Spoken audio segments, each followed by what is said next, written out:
Hello everyone, welcome to সিয়ারন। WBHRB staff nurse grade 2 রিক্রুটমেন্টের বিভিন্ন যে ইম্পর্টেন্ট কোশ্চেন রয়েছে, মেনলি অ্যানাটমি থেকে যে কোশ্চেনগুলো রয়েছে সেগুলো আমরা তুলে ধরার চেষ্টা করছি। কোশ্চেনগুলো ফলো করতে থাকো, অবশ্যই নোট ডাউন করবে, এখান থেকে কমন পেতেই পারো। অ্যানাটমি থেকে 9 থেকে 10টা কোশ্চেন থাকবেই।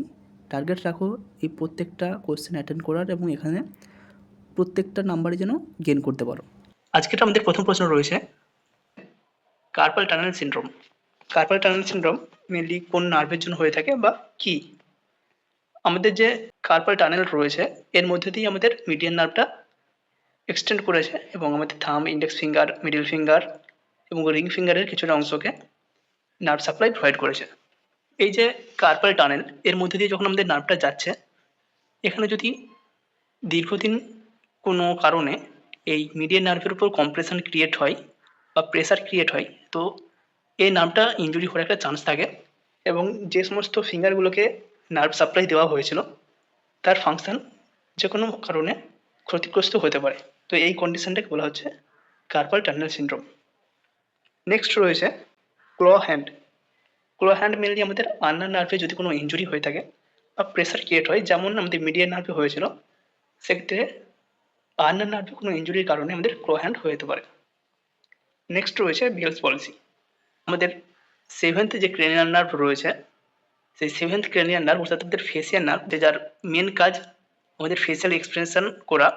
তো এই নার্ভে যদি কোনো কারণে ইনজুরি হয়ে থাকে, সেক্ষেত্রে আমাদের ফেসের একটা প্যারালাইসিস হতে পারে এবং যে সমস্ত মাসেলগুলো রয়েছে তারা প্রপার ফাংশন করতে পারবে না। এই কন্ডিশনটাকে বলা হচ্ছে বেলস পলিসি। মেনলি এটা সেভেন্থ ক্রেনিয়াল নার্ভে যদি কোনো ইনজুরি হয়ে থাকে তখন এই কন্ডিশনটা ক্রিয়েট হতে পারে। পরের প্রশ্ন রয়েছে cubital tunnel syndrome. Carpal tunnel syndrome আমরা দেখেছি, এটা আমাদের রিস্টে লক্ষ্য করা যায় মিডিয়ান নার্ভ কোনো কারণে ইনজুরি হলে। কিউবিটাল টানেল সিনড্রোম এটা আমাদের আন্নার নার্ভ যদি কোনো কারণে ইনজুরি হয়ে থাকে বা কোনো কারণে প্রেসার ক্রিয়েট হয়ে থাকে, সেক্ষেত্রে এটা হতে পারে। এলবো পাশ দিয়ে আমাদের আন্নার নার্ভ রেডিয়েট করেছে, তো এই জায়গায় যদি কোনো কারণে প্রেসার ক্রিয়েট হয়, এলবোতে যদি যে কিউবিটাল টানেল রয়েছে সেখানে কোনো কারণে প্রেসার ক্রিয়েট হয়, তাহলে আমাদের এই কিউবিটাল টানেল সিনড্রোম লক্ষ্য করা যেতে পারে। এরপর রয়েছে আমাদের স্যাটারডে নাইট পলিসি বা রিস্ট ড্রপ। আমাদের রেডিয়াল নার্ভ আমাদের আর্ম, ফোরাম এই জায়গায় নার্ভ সাপ্লাই করে থাকে। কোনো কারণে যদি আমরা এই রেডিয়াল নার্ভের ওপর প্রেসার ক্রিয়েট করি বা আমাদের ঘুমানোর অভ্যাসের জন্য যদি দীর্ঘক্ষণ একইভাবে প্রেসার ওই রেডিয়াল নার্ভের উপর পড়ে থাকে, তাহলে আমাদের রেডিয়াল নার্ভ কিছুটা পরিমাণ ইনজিওর্ড হয় বা অনেকটা কম্প্রেশন হওয়ার জন্য ঠিকঠাকভাবে ফাংশন করতে পারে না। এরপরে আমাদের রিস্ট ড্রপ হতে পারে। এই কন্ডিশনটাকে বলা হচ্ছে Saturday night policy. Saturday night policy আরও মেনলি এই নামটা দেওয়া হয়েছে, আমরা সবাই সানডে ছুটি হিসেবে ব্যবহার করে থাকি। বিভিন্ন মানুষজন যারা বিভিন্ন সার্ভিস করে থাকেন বা বিভিন্ন মানুষজন, স্টুডেন্ট হোক বা যে কোনো ক্যান্ডিডেট হোক না কেন, তারা স্যাটারডে নাইটটাকে বেশিভাবে এনজয় করে বা এই সময় যেমন খুশিভাবে তারা একটু থাকার চেষ্টা করে। তো কোনো কারণে যদি আমরা কোনো পজিশন মেনটেন না করে ঘুমিয়ে পড়ি বা দীর্ঘক্ষণ একই পজিশনে যদি অনেকক্ষণ থাকি, এক্ষেত্রে আমাদের রেডিয়াল নার্ভ ইনজিওর হতে পারে। সেহেতু এই কন্ডিশনটাকে বলা হয় স্যাটারডে নাইট পলিসি। নেক্সট রয়েছে টার্সাল টানেল সিনড্রোম। কার্পাল বললাম আমাদের কার্পাল বোনের সাথে রিলেটেড, এবং টার্সাল টানেল সিনড্রোম আমাদের যে জায়গায় টার্সাল বোন রয়েছে ঠিক সেই জায়গার কোনো একটি কন্ডিশনের জন্য হয়ে থাকে। এবার কোন কন্ডিশন হয়ে থাকে? আমাদের পোস্টেরিয়র টিবিয়াল নার্ভ, যেটা আমাদের টার্সাল বোনের কাছ দিয়ে একদম অ্যাঙ্কেলের ওই জায়গাতে প্রেজেন্ট রয়েছে, তো ওই জায়গায় যদি কোনো প্রেসার ক্রিয়েট হয় ওই পোস্টেরিয়র টিবিয়াল নার্ভের ওপর, তখন আমাদের টার্সাল টানেল সিনড্রোম লক্ষ্য করা যায়। নেক্সট রয়েছে কুলিস ফ্র্যাকচার। কুলিস ফ্র্যাকচার কখন বলা হয়? It is the fracture of the distal end of the radius. আমাদের রেডিয়াস এবং আর্নার রয়েছে, তো এই রেডিয়াস ডিস্টাল পার্টে যেটা রয়েছে অর্থাৎ আমাদের যেটা রিস্টের দিকে জয়েন্ট রয়েছে, ওই জায়গায় আমাদের রেডিয়াসে যদি কোনো ফ্র্যাকচার হয়ে থাকে তখন সেটাকে বলা হচ্ছে কুলিস ফ্র্যাকচার। নেক্সট রয়েছে foot drop. Foot drop occurs due to injury to the anterior tibial nerve. Anterior tibial নার্ভে যদি কোনো ইঞ্জুরি হয়ে থাকে সেক্ষেত্রে ফুট ড্রপ হয়ে থাকে। তাহলে আমরা অ্যান্টেরিয়র টিবিয়াল নার্ভ এবং পোস্টেরিয়র টিবিয়াল নার্ভ দুটোরই ইঞ্জুরির একটা রেজাল্ট পেলাম। অ্যান্টেরিয়র টিবিয়াল নার্ভ ইনজিওর হওয়ার জন্য ফুট ড্রপ হতে পারে এবং পোস্টেরিয়র টিবিয়াল নার্ভ হওয়ার জন্য টার্সাল টানেল সিনড্রোম হতে পারে। নেক্সট রয়েছে সার্টোরি সেল। সার্টোরি সেল এর মেন কাজ স্পার্মাটোজোন প্রডিউস করা। আমাদের ক্ষেত্রে যে স্পার্ম প্রডিউসড হয় সেই স্পার্ম প্রোডাকশন হয়ে থাকে এই সার্টোরি সেলের মাধ্যমে, যেটা আমাদের সেমিনিফেরাস যে টিউবিউল রয়েছে টেস্টিসের মধ্যে, সেই সেমিনিফেরাস টিউবিউলের চারিদিকে এই সার্টোলি সেল রয়েছে এবং এই সার্টোলি সেল স্পার্ম প্রোডাকশন করে থাকে। নেক্সট রয়েছে কাভার সেল। কাভার সেল কি, এটি কোথায় লক্ষ্য করা যায়? কাভার সেল এক ধরনের ফ্যাগোসাইটিক এবং এক ধরনের ম্যাক্রোফেজিক সেল, যেটা আমাদের ইমিউন সিস্টেমে সাহায্য করে এবং এই কাভার সেল লক্ষ্য করা যায় লিভারে। নেক্সট রয়েছে গবলেট সেল। গবলেট সেল কি, these are mature mucus cell that found in respiratory tract and intestine. আমাদের যে রেসপিরেটরি ট্র্যাক্ট এবং ইন্টেস্টাইন রয়েছে, এখানে এই গবলেট সেল লক্ষ্য করা যায় এবং এগুলি রেগুলারলি মিউকাস সিক্রেট করে। এর ফলে আমাদের ট্রাকিয়া বা আমাদের রেসপিরেটরি ট্র্যাক্ট যেটি রয়েছে সেটা ড্রাই হয়ে থাকে না, কোনো ইরিটেশন হয় না এবং আমাদের ইন্টেস্টাইনে যে সমস্ত বাওয়েল মুভমেন্ট হয় সেটা ঠিকঠাকভাবে হতে পারে। নেক্সট রয়েছে সি সেল বা প্যারাফলিকুলার সেল। প্যারাফলিকুলার সেল আমাদের যে থাইরয়েড গ্ল্যান্ড রয়েছে সেখানে লক্ষ্য করা যায় এবং এই প্যারাফলিকুলার সেল বা সি সেল ক্যালসিটোনিন সিক্রেশনে সাহায্য করে। আমাদের যে T3 এবং T4 হরমোন সিক্রেট হয় সেগুলো সিক্রেট হয় ফলিকুলার সেল থেকে এবং ক্যালসিটোনিন সিক্রেট হয় প্যারাফলিকুলার সেল বা সি সেল থেকে। নেক্সট রয়েছে সেল অফ লেডিগ। এটা মেনলি মেল ক্যান্ডিডেটদের ক্ষেত্রে লক্ষ্য করা যায়।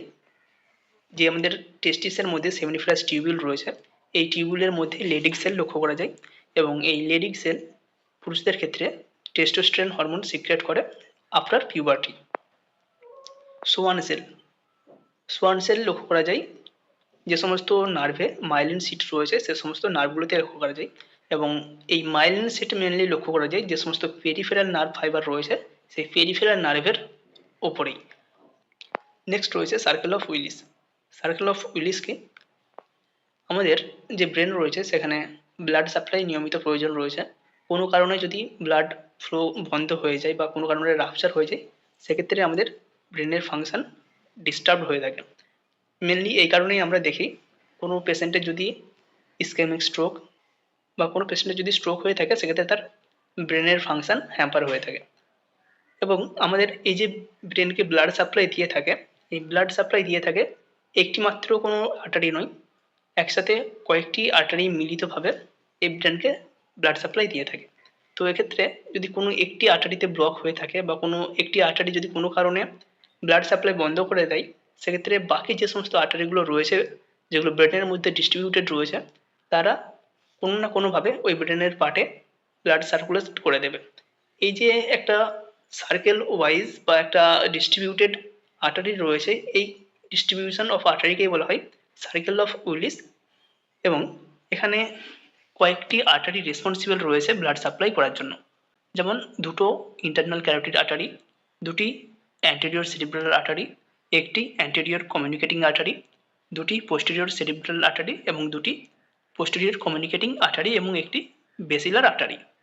টোটাল 10টি আর্টারি রয়েছে যেগুলো আমাদের ব্রেনে ব্লাড সাপ্লাই করে থাকে। সেক্ষেত্রে কোনো একটি আর্টারি যদি ব্লক হয়ে যায় বাকি যে সমস্ত আর্টারিগুলো রয়েছে তারা ঠিক কোনো না কোনোভাবে ব্রেনের ওই পার্টে ব্লাড সাপ্লাই করে দেবে। এই যে ডিস্ট্রিবিউশন এটাকে বলা হয় সার্কেল অফ উইলিস। নেক্সট রয়েছে delta cell of the islet of ল্যাঙ্গারহ্যান।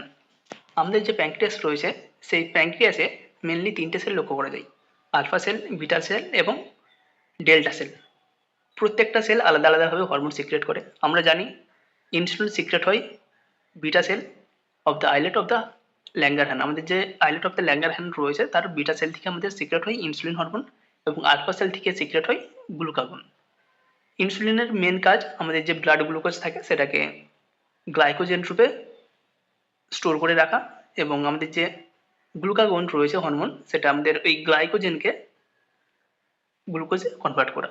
এছাড়াও আরও একটি সেল যেটা রয়েছে ডেল্টা সেল, এই ডেল্টা সেলের কাজ হচ্ছে সোমাটোস্ট্যাটিন হরমোন রিলিজ করা। এই সোমাটোস্ট্যাটিন হরমোনের মেন কাজ হচ্ছে আমাদের অন্যান্য কিছু হরমোনকে তার রিলিজকে সাপ্রেস করা। যেমন এটি গ্লুকাগন, ইনসুলিন এদের সিক্রেশনকে সাপ্রেস করে। এর সাথে সাথে growth hormone, thyroid releasing hormone এই সমস্ত হরমোন এছাড়াও গ্যাস্ট্রিক জুস বা গ্যাস্ট্রিক অ্যাসিড এদের প্রোডাকশনটাকেও সাপ্রেস করে থাকে। এই যে হরমোন সোমাটোস্ট্যাটিন এর মেন কাজ হচ্ছে আদার্স যে সমস্ত হরমোনগুলো রয়েছে শরীরের যখন প্রয়োজন পড়বে তখন এদের সিক্রেশনটাকে ডিক্রিজ করে দেওয়া।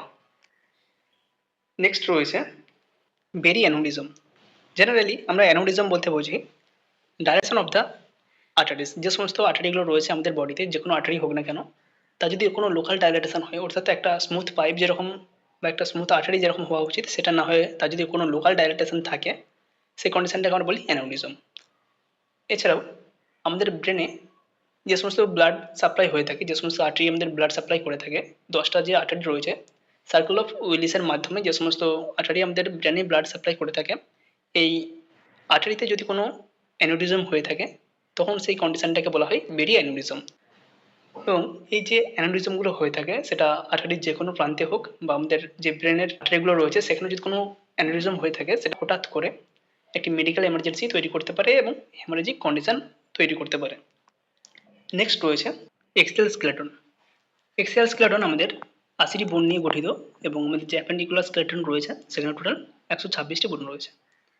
এক্সিয়াল স্কেলেটনে যে সমস্ত বোনগুলো রয়েছে আমাদের স্কাল বোন রয়েছে, তার মধ্যে 8টি ক্র্যানিয়াম বোন রয়েছে, 14টি ফেসিয়াল বোন রয়েছে এবং আমাদের কানে ম্যালিয়াস ইনকাস স্টিফিস 3টি করে 6টি বোন রয়েছে। অর্থাৎ আমাদের স্কাল অর্থাৎ হেডে আমাদের রয়েছে টোটাল 28টি বোন, ভার্টিব্রা রয়েছে আমাদের 26টি, 7টি সার্ভাইকাল, 12টি থোরাসিক, 5টি লাম্বার, একটা স্যাক্রাল এবং একটি কক্সিস, টোটাল 26টি ভার্টিব্রা এবং আমাদের স্টার্নাম রয়েছে একটি, রিব রয়েছে 12 পেয়ার অর্থাৎ 12টি 24টি এবং আরেকটি রয়েছে আমাদের হায়োয়েড বোন। টোটাল 80টি বোন নিয়ে তৈরি হচ্ছে আমাদের এক্সিয়াল স্কেলেটন। নেক্সট রয়েছে অ্যাপেন্ডিকুলার স্কেলেটন। অ্যাপেন্ডিকুলার স্কেলেটনে আমাদের টোটাল 126টি বোন রয়েছে। It consist of the shoulder girdle, upper limb, pelvic girdle, lower limb. Shoulder গার্ডেলের আমাদের 4টি বোন রয়েছে, স্ক্যাপুলা 2টি এবং 2টি ক্লেভিকেল। আপার লিম্বে টোটাল 30টি 60টি বোন রয়েছে। পেলভিক গার্ডেলের 2টো বোন রয়েছে, ইনোমিনেট বোন বা পেলভিস বোন, এবং লোয়ার লিম্বে রয়েছে আমাদের 30টি 60টি বোন। টোটাল 126টি বোন দিয়ে অ্যাপেন্ডিকুলার স্কেলেটন আমাদের গঠিত। নেক্সট রয়েছে আমাদের হাই ইন্ট্রাক্রেনিয়াল প্রেসার কজেস প্যাপিলোডিমা অর্থাৎ ইডিমা অ্যাট অপটিক ডিস্ক। যদি আমাদের ইন্ট্রাক্রেনিয়াল প্রেসার বা আইসিপি বেশি থাকে সেক্ষেত্রে আমাদের প্যাপিলোডিমা বা আমাদের অপটিক ডিস্কে ইডিমা বা আমাদের চোখের প্রেসার বাড়তে পারে। নেক্সট রয়েছে spina bifida occurs commonly in the lumbar region. Generally বাচ্চাদের ক্ষেত্রে এই কন্ডিশনটা বেশি লক্ষ্য করা যায়। বাচ্চার যখন গ্রোথ হয় সেক্ষেত্রে যদি কোনো প্রবলেম থাকে বা বাচ্চা যদি নিউরাল টিউব ডিফেক্ট থেকে থাকে স্পাইনা বাইফিডা হতে পারে। মেনলি ফলিক অ্যাসিড ডেফিসিয়েন্সির জন্য স্পাইনা বিফিডা বা নিউরাল টিউব ডিফেক্ট হতে পারে। Portal vein does not contain a valve. Portal ভেনে কোনো ভাল্ব থাকে না। আমাদের সারা শরীরে লোয়ার বডিতে যে সমস্ত ভেনগুলো রয়েছে প্রায় প্রত্যেকটাতেই ভাল্ব রয়েছে। এতে ব্লাড ঠিকঠাকভাবে আমাদের হার্টে রিটার্ন করে। যদি ভাল্বগুলো না থাকতো তাহলে আমাদের যখন আমরা স্ট্যান্ডিং থাকতাম সেক্ষেত্রে ব্লাড আমাদের লোয়ার পোর্শন থেকে হার্টে ব্যাক করতে পারতো না। আমাদের বেশিরভাগ ভেনেই ভাল্ব রয়েছে, শুধুমাত্র পোর্টাল ভেনে কোনো ভাল্ব নেই। নেক্সট রয়েছে McBurney point is located at the mid point of the line extending from the anterior superior iliac spine to the umbilicus. McBurney point আমরা অলরেডি আগেও আলোচনা করেছি। এই জায়গাতে যদি কোনো পেন হয়ে থাকে সেক্ষেত্রে আমরা অ্যাপেন্ডিসাইটিস একটা ইন্ডিকেশন পেয়ে থাকি। বাট ম্যাকবার্নি পয়েন্ট কোন জায়গাটাকে বলা হয়? আমাদের যে আম্বিলিকাস রিজিয়ন রয়েছে সেই আম্বিলিকাস রিজিয়ন থেকে আমাদের যে পেলভিস বোনে অ্যান্টিরিয়র সুপিরিয়র ইলিয়াক স্পাইন রয়েছে সেই বরাবর যদি আমরা কোনো ইমাজিনারি লাইন ড্র করে থাকি তো এই যে লাইনটা বা এই যে রিজিয়নটা এই জায়গাটাকে বলা হয় ম্যাকবার্নিস পয়েন্ট।